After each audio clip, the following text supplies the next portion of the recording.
C'est important. On se sa place. Comme je vous dis, chacun a sa place.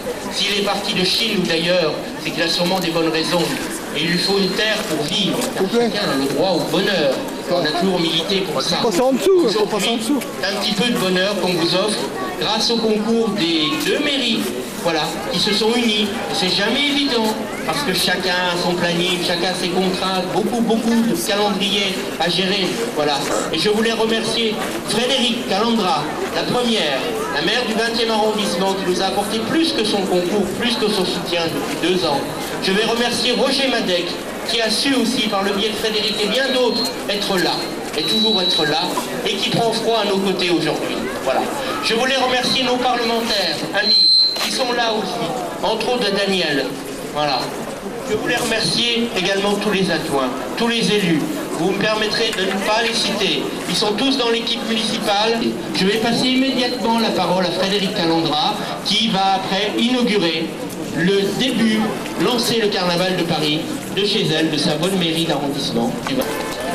Bon, Romain a bien parlé, comme il a dit, nous sommes parcourus de frissons de joie, mais aussi de frissons tout court. Alors je vais essayer d'être brève.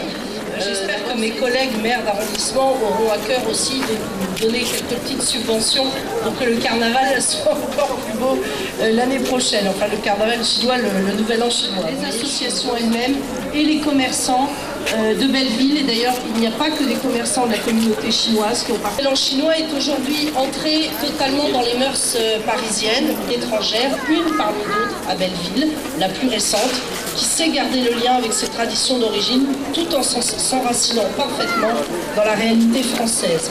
Depuis les travailleurs chinois que la France avait fait venir pendant la Première Guerre mondiale jusqu'aux commerçants de notre époque, la présence chinoise et asiatique s'affirme durablement dans notre pays et nous nous en félicitons. Les Français de souche sont séduits par de nombreux aspects de la culture chinoise, à commencer par la gastronomie et aussi par cette fête colorée au cœur de l'hiver que nous fêtons aujourd'hui, qui est le Nouvel An. Cette année est une année exceptionnelle. Nous passons de l'année du bœuf à l'année du tigre, un animal dont encourage l'indépendance et la générosité. Je dis ça très objectivement parce que je suis tigre moi-même. Mais cette année, le Nouvel An chinois correspond aussi au Carnaval de Paris. C'est pour ça que c'est une année exceptionnelle. Je sais que les deux cortèges vont se mêler à un endroit de leur parcours, puisque le dragon et le tigre vont rejoindre le bœuf du Carnaval de Paris, et c'est très sympathique. C'est un nouveau symbole du mélange réussi de nos traditions. Et évidemment, cette année, ce jour, nous fêtons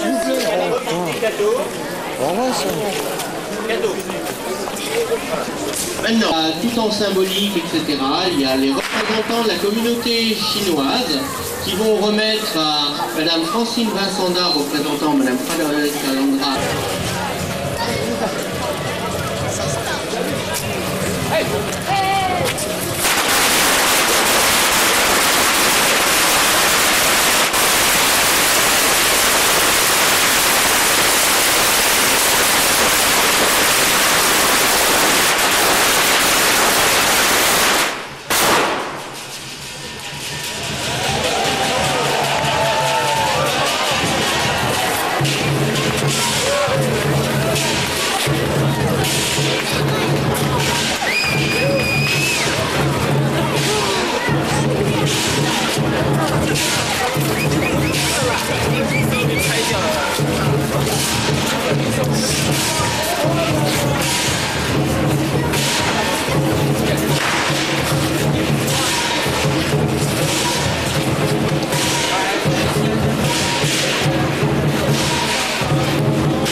Bien, vous voyez, des bénévoles, donc être amateur, ça serait très très bien. Donc, j'ai